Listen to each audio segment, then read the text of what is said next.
दोस्तों, एक गांव में सोहन अपने पत्नी के साथ रहता था।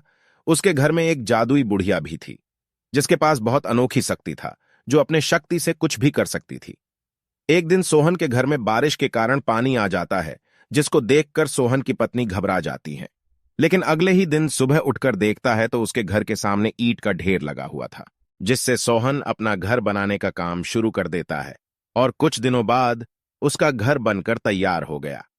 तीनों उसी घर में रहने लगे। एक दिन रात को जब वह जादुई बुढ़िया सो रही थी, तब सोहन की पत्नी एक बड़ी सी कैंची लेकर आती है और उस बुढ़िया के बाल को काट देती है। कल सुबह होकर जब बुढ़िया अपने आईने में बाल को देखते हैं तो हंसने लगती है और जादू से फिर से अपने बाल को बड़ी कर लेती है। यह सब सोहन की पत्नी देख रही थी और यह देख करके वह बहुत डर जाती है।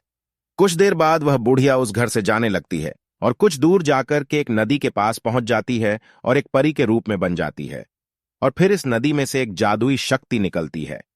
इसके बाद वह बूढ़िया उस घर में चल आती है और उस दोनों को बता देती है कि मैं साधारण बुढ़िया नहीं हूं। और वह पुनः परी का रूप धारण कर लेती है और सोहन की पत्नी को एक जादुई सोने की घड़ा दे देती है, जिसको देखकर सोहन की पत्नी बहुत खुश हो